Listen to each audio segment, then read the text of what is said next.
Hey, it is Shadowbringers, starting with around Stormblood rather than record the entire MSQ, which is really hard to parse. It involves a lot of running back and forth between NPCs. We're just going to record instances for this one. Maybe before we queue into each instance, we'll just talk about the MSQ up to this point, because it seems like the story in Final Fantasy XIV Shadowbringers is really good. They're getting pretty good at telling it here. But my understanding so far is that we're in, like, alternate universe. Like, there's, what is it, 14 different shards, and we come from the prime material plane, basically, and many of the other shards have been destroyed because they were drowned by different elements, and this one is being drowned by light, which is where the Warriors of Darkness from way back in Heavensward are from. Is that what you guys, did you get that sense as well? That's pretty much my read of it, based on the 70 to 72 information, or 1. And we're the Prime version, right? We're from the source. We're the source. That's my understanding, yeah. Our home world. We're important for some reason being in the source. When shit gets bad, it like blows up and causes a calamity on the prime material planes. We're trying to stop one from happening here. Some of this info has been hanging around for quite a while in more esoteric dialogue, but it was there. Like, I don't remember when they clarified what the source was, but you know, there's been 13 shards, and there's been light versus dark. Some other proper nouns dropped in there. This is the first time they've made it really clear, I think, at least for me, playing the game off and on, like, once a week of MSQ progress. Now I feel like I get it for once. I understand what the calamities are and what we're doing. I actually avoided all of the pre-release material for this game, for this expansion, so I thought we were going to Garlemald or whatever, the Garlean home continent. I didn't think we were going to go to another parallel reality. I think that's pretty sweet. It's sort of like Warlords of Draenor, because although the game doesn't shove it in your face, we've been to like alternate Limsa Lominsa and alternate Little Alamigo, and I'm sure we're going to go to alternate Black Shroud and things like that coming up. That's pretty cool. Feels like an adventure. Yeah, digging it so far. Well, we can go ahead and queue in. We just unlocked Holminster switch, which Apex and I have not done. Flarewing and Matt have done, so we're just going to try to take it on blind. I might record some trust stuff later on, because I really like the idea of the trust system of playing with the NPCs. Apparently when you hit 80, they de-level back. Do they? Mm-hmm. So if you want to record a trust with each one, you should do it before you hit 80, because then you might have to do a lot of homework to get to the higher dungeons and record a trust with them. I see what you're saying. Yeah.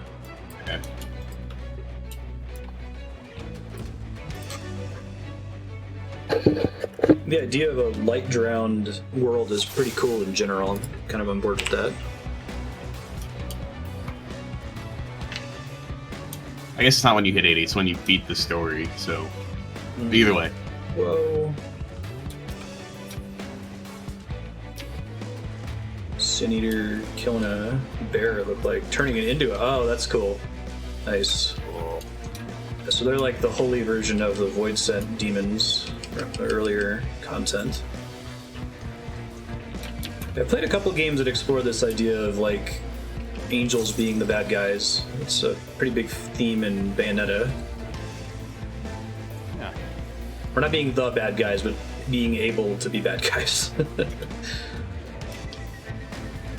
It's really I feel like there was a hard mode dungeon back, was it Heavensward or Stormblood, where it was all light-themed enemies, like light elementals. Well, it just reminds me of Kefka's 3-tower final bosses. Right? Yeah, the tower. Or right before it. Domino artwork. A lot of that old Domino artwork had the glorious heavenly aspect to the enemies.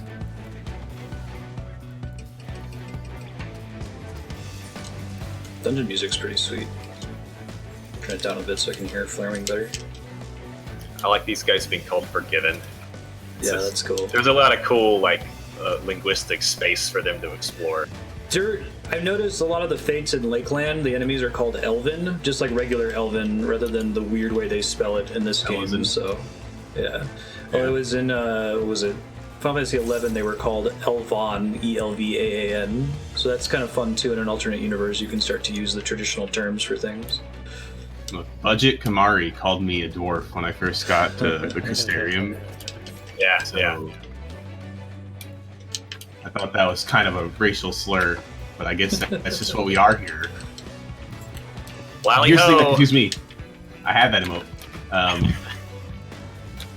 They call them Ronzo. They do. Here. They call Is him it- Ronzo. Are Yep. they Ronzo here and Hrothgar I think in that's what I've our heard. thing? That's what but- it is. That's pretty sweet.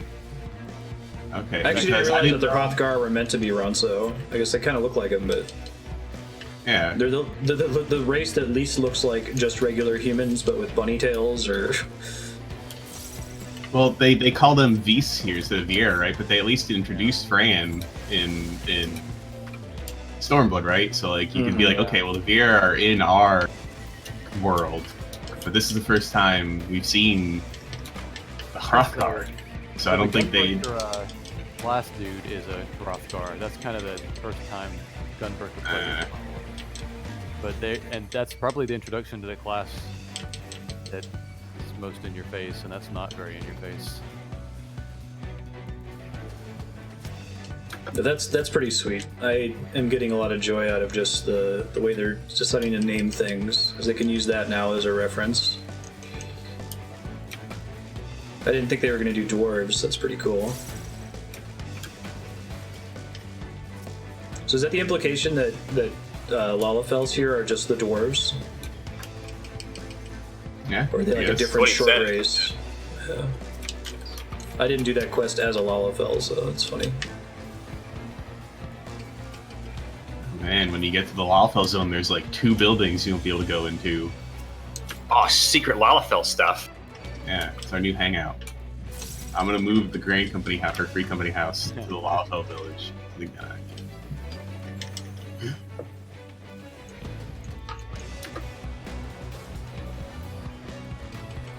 I don't get my cool AoE Bioblaster till 72. Machinist feels fun though. Feels like a lot of fun to me. Yeah, it's certainly better than it was. That resemble drill though, shoot pow. DPS for days. I'm glad it Yeah, man. has classic like Edgar abilities now. Because before I wasn't really sure what the class fantasy of Machinist was supposed to be. Dude with gun. Yeah. They have a class fantasy issue in this game in general, I feel like. It's fine, like this game isn't really about that, it's about streamlined combat and balanced endgame. So there's not a lot of crazy flavorful abilities. What is it? I think Ninja can have like a little Naruto run. Yeah. They can mug and Run stuff gun. like that. That's about as close as you get.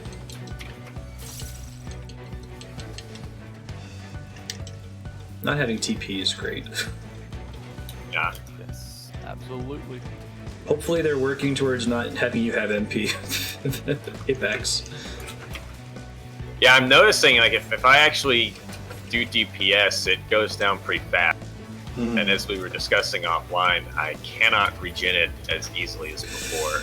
Woof. Or even if it's balanced to be the same as before, it doesn't feel like it. Mhm. I don't think it is actually. I think that I'm weaker. You've been nerfed. Whoa. So this is the one from the cutscene, right? With the That's cut cool. wing. The one that was messing with the bear and turned it into. Well, and it turned our friend. There's some good memes about her.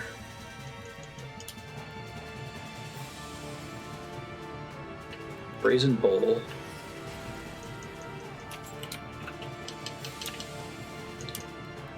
We got some orbs. Oh shit! Not the Blazing Bowl, it's a different thing. I met that boss in Sekiro. Yeah, Yeah. a lot of people get That stuck on fucking the bowl for a bowl. bit. I think they nerfed it since launch. Not as bad as when it first came out, but.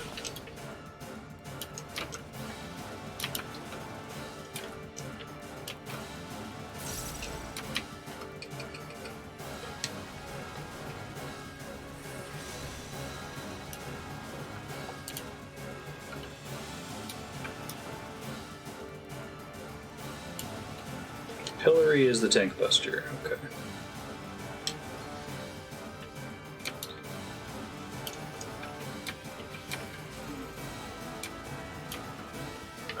Okay.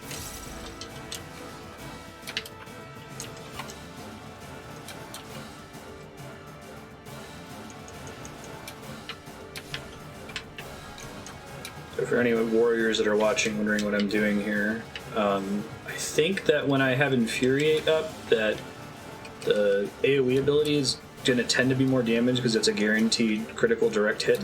That's why I'm not using Fell Cleave with that, but maybe that's wrong. I'm sorry. It's a fun mechanic, though. Do the other tanks get something that makes you guaranteed to do crits or guaranteed to do direct hits? Gunbreaker doesn't. It feels pretty strong. We've talked before about how a lot of the buffs in Final Fantasy XIV are mild. There's nothing like that, like doubles your damage or makes you invincible for the most part. Compared to WoW, where a lot of the abilities are this, makes you take half damage.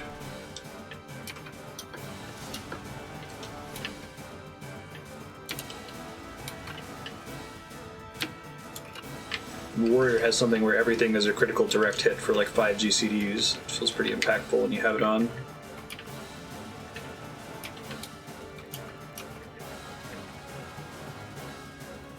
Gunbreaker has this thing where he has a gun on the end of his sword. That's cool Pretty- enough. That's pretty cool. I have a gun on the end of my gun. Although they did take away the barrel at the end of my gun. I hope they add Blitzballer next expansion. When is the Hildebrand Blitzball expansion? Come I on. know, right? Come on. Is Dissipation good yet, or is it still Garbo? I think it's supposed to be good because, and I haven't pushed it yet, but your fairies cast a lot faster now. Hmm. Oh no, sorry, the fairy returns at the It end of gives you it Dissipation back at the end of expiring. it, so you don't have Yes. to spend a GCD on it. Cool.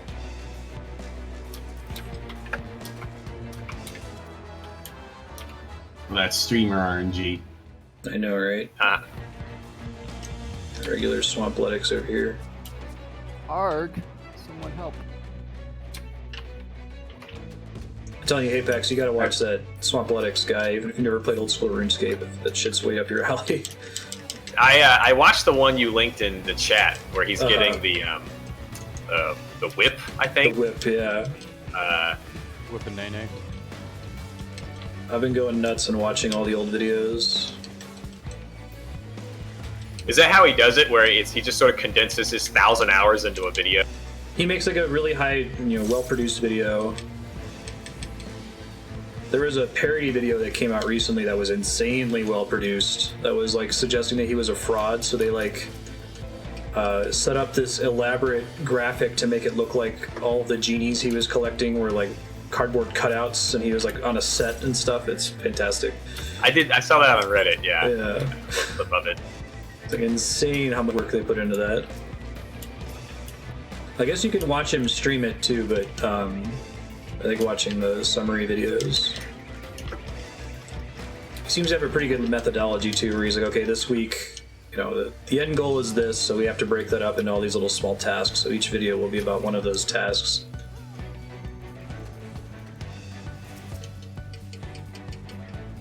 So if you don't know what I'm talking about, old school RuneScape has a mode called Iron Man where you can't trade with other players and you can't bank, and he's already done a playthrough of the game where he's grinded everything to max stats in Iron Man mode, and now he's doing an even harder mode where he doesn't leave the starting zone. So it's like that episode of South Park where they grind to max level just killing boars, but like several orders of magnitude more extreme than that. So he has this channel where he explains, because I guess his goal is there is actually a raid that is technically in the starting zone of the game. So his goal is to complete that raid, having only leveled up in the starting zone, and some of the shit he has to do. I guess there's this like crossbow that's really trivial to craft, except there's not a spinning wheel in the starting zone. So he can't craft it even though he needs it to be able to mathematically clear this dungeon. And the way he's going to get the crossbow, given that he can't craft it, is there's like a lucky impling that has a really small chance to spawn in the in-game world that you have to grind a stat to level 99 over many months to be able to even kill in the first place. And then the impling has like a 1 in 120 chance to drop the crossbow he needs. So he's grinding that stat to 99, and then he's going to grind and try to fight as many implings as he can. See if he gets it to drop. It's wild. Because I've never played RuneScape, but there's enough context in the video to kind of figure out what he's talking about and what he's trying to do. Makes the hunt for our relic weapons seem pretty easy. I know, right? It's got to be the most insane grind I've ever seen anyone attempt in a video game. I've seen some pretty crazy shit. Like, I've done stuff like, master the lightning materia before leaving the Mako reactor at the beginning of Final Fantasy VII, but it's nothing compared to that. Yeah. I was a bored kid.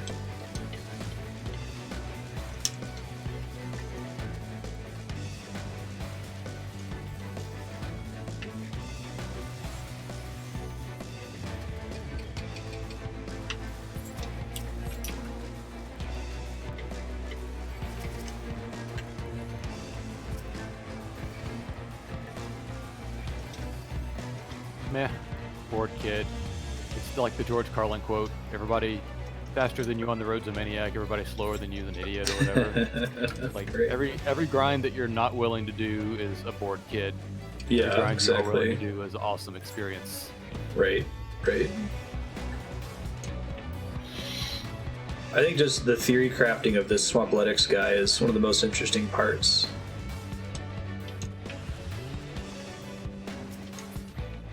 Tesleen the Forgiven. Aww.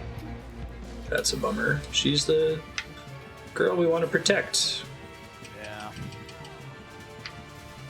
Now I'm gonna shoot her in the face. Our pain is worse, is not as bad as her pain. Right. Tank Buster there was called Tickler. Oof. I actually wouldn't mind if they Don't stack for didn't this. have as many. Don't stack. Oh, it's an order. Oh, that's cool. I like that. At 1, 2, 3, 4. Nice. And we'll try to figure it out. If we die, we die. I don't know what the red and the blue were, though.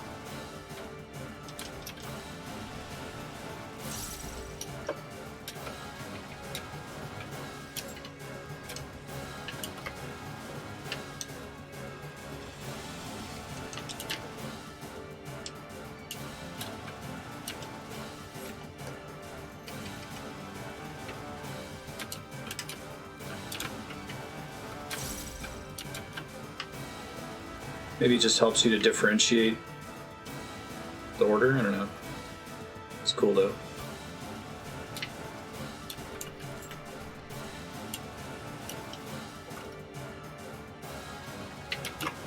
Flamethrower.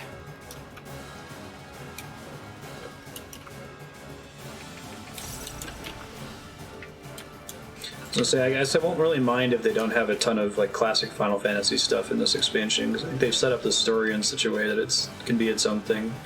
It sounds like they've got stuff like dwarves, so that's cool, and Ronso. I feel like they've set themselves up to do. I don't know if they would ever do this, but like I'd love to see what the light drained or light drowned version of Ifrit looks like. You know, Yeah. like what is Fire Shiva?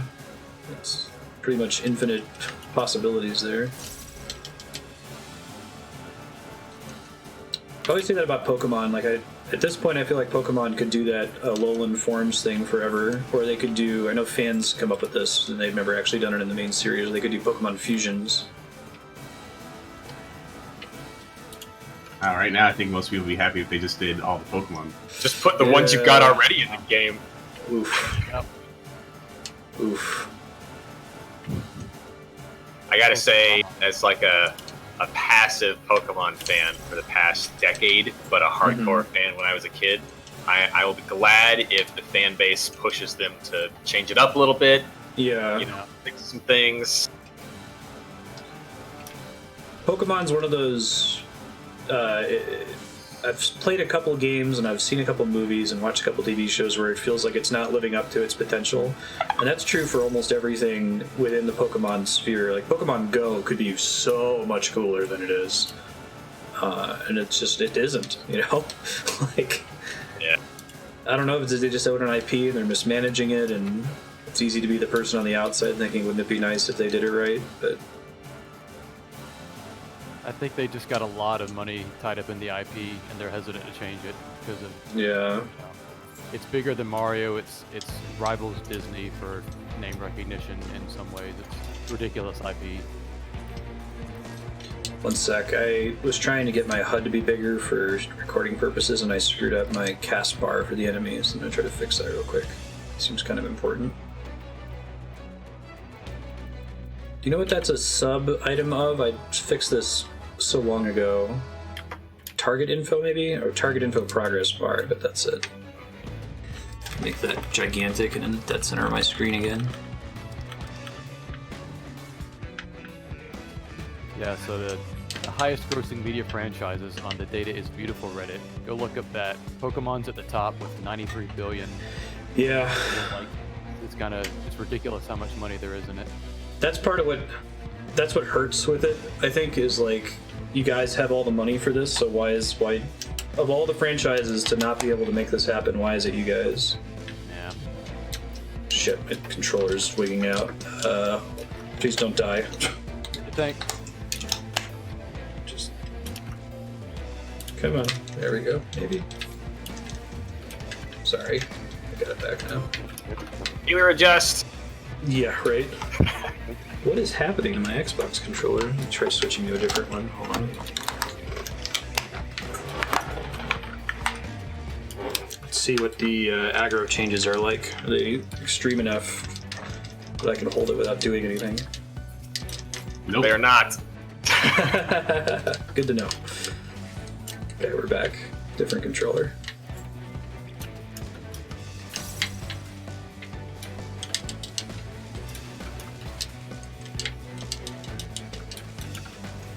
I think this one's working fine. I'm going to have to retire this other one. Use it 20 plus hours a week for 5 years. It might be about time. Yeah, wow. Oh, yeah.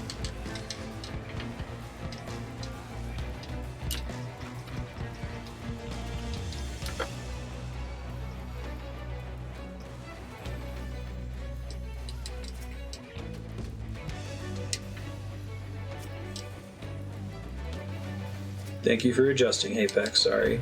I'm all over it. Got most of my buttons bound. The important ones, anyway.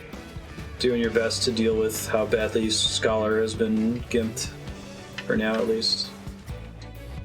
Yeah, I think, so the subreddit was saying how Scholar was clearly the best healer pre-patch, super broken, and I feel like, I mean, maybe we were fine. I'm not good enough / was not running content hard enough to notice a big difference. Right. So I feel like maybe Scholars are being brought back down a peg, but I was not up on the good part of that peg. I see. Right. But you're definitely on the being brought I'm down feeling the part low of it. part, yeah. Yeah. So I think it's incorrect to use Infuriate while inner release is up, since I'm getting direct hit crits regardless. Okay.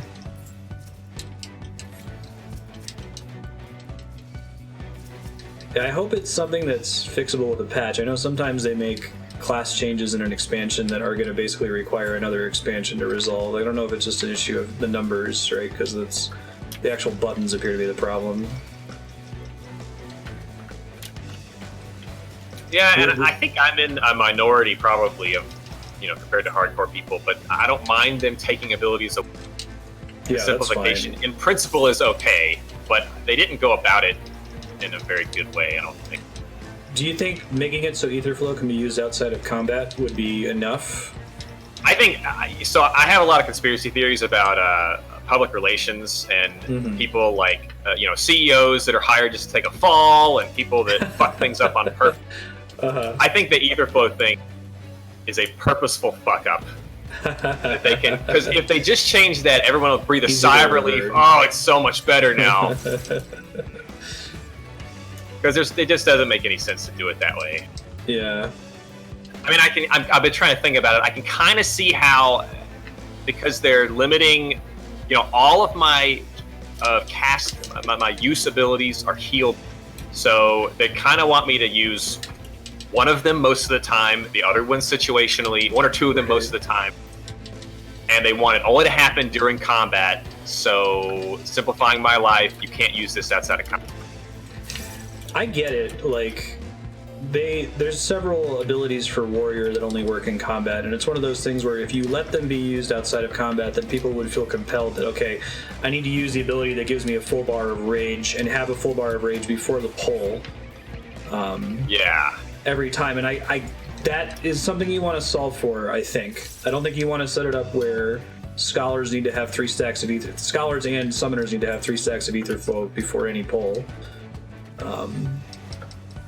But I wonder if, like, what's the other way you could do that? Could you make it, would it be game breaking if you could freely cast ether flow requiring abilities outside of combat? Like, I'm trying to think what broken stuff you could do with that. You could always have XCOG up before every pull, but you kind of want to do that anyway, right? Yeah, I'm maneuvering to do that anyway, that's right. What else? Put it on a timer. You don't have any shields that are related to ether flow. There's no ether flow shields. I mean, I can put Abilities that are down... on Go ahead. I was gonna say the abilities that are on a timer seem to be they're okay with you casting on combat because you can cast the Dragoon buff that's on a 20 or 30 second timer depending on what level you're on anytime. But like the machinist thing that gives me 50 heat I have to be in combat for. Mm. Yeah. So like the fact that it can wear off, I guess, so all your buffs cool. can wear off. I've always loved this in video games. It seems like a Japanese games in particular like to have the little screen with the name of the thing you're fighting. Spider Queen Goma.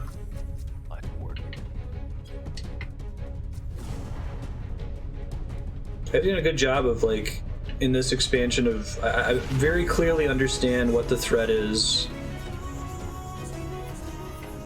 what the theme of each of the encounters is going to be. I mean, before this it's been primals, and that's been fine for the most part. Sin Eaters are bad, Light Wardens are bad.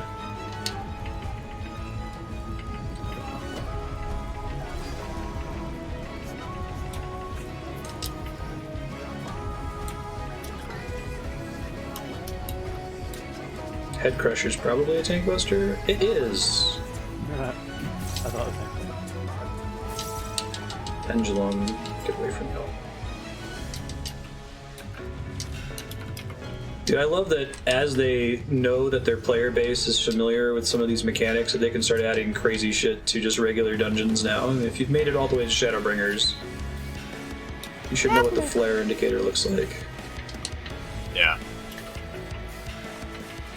Oh, we gotta hit that chain. Shit. Sorry. Got a machinist helping me out. Damn it! That was my time to use rescue, and I couldn't find the keybind! Ah! Painful. Thanks, Obama. I have to say, as soon as I get used... The downside for you guys of Scholar's choices being reduced is I have more headspace to like control you with rescue. Right. That's the first time I've got hit by that. That was hilarious. So he has got a tell for that they did the whole flash thing. Taphophobia. What is Tapho? Oh, I got a Line line AoE. going to the side over here. Pretty good music for this fight too. Definitely. I wonder if I get just a little bit more skill speed if I can get another cast off. Oh, I see. If you're speeding, look for where his hand is facing and look for the arrows. So he's gonna attack in that direction. Yeah. keep He's like gonna go falling punch, behind punch, it. tail slap. Punch, punch, tail slap.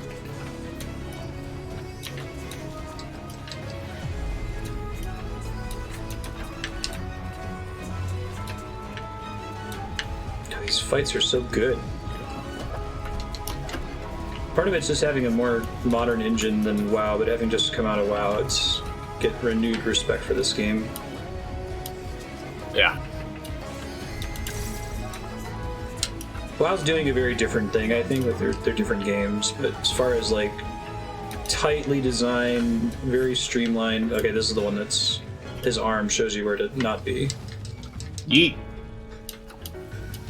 In the And on air. the other side of him, it looks it's not starboard or larboard. Chained. Someone's gonna get chained. It's gonna be. Hit me again. Okay, I'm coming for you. This time. Sorry, I failed you before.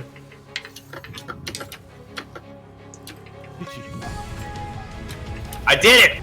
You did do it. All right. When you didn't need it! I did move on cue. Now that you're guaranteed to have it on your bar, right? Yeah.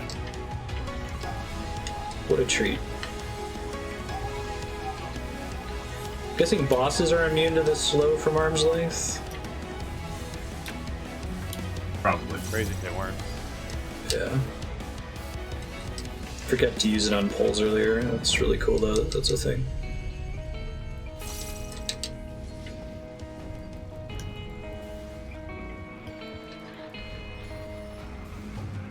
Tank Buster.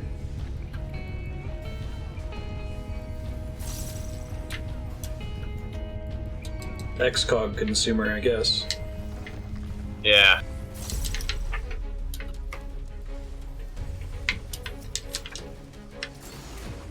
I have to say, it's making me think very differently about the situation. Like, I just got into this where, all right, my cooldown is up. I got 2 stacks left. Nobody needs to be healed. What should I do? Well, used to, I would just pop energy drain twice, get a bunch of mana back, and Right. do a little bit of damage. Now I'll XCOG you, and then I think the right answer is to just put my dome of you're not going to get hurt as much somewhere randomly. Right. So what I'm saying is you'll see that dome pop up a lot more often. Sure. So saying the dome, like, I never use it usually because But now it's something to do at least. yeah, I mean it's a spender that is very fight dependent. We don't repeat the same fights that many times, you know. Right.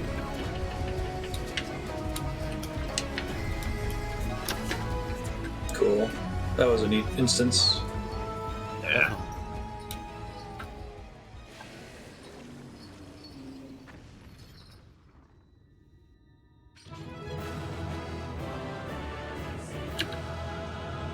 Awesome. So I think the plan is to do 1 or 2 of these a week with homework in between of MSQ stuff. So we'll continue to record. Maybe we'll continue to have a 5-minute or so lead in just talking about the story up to that point. Thanks, folks. So we'll catch you next week. Later.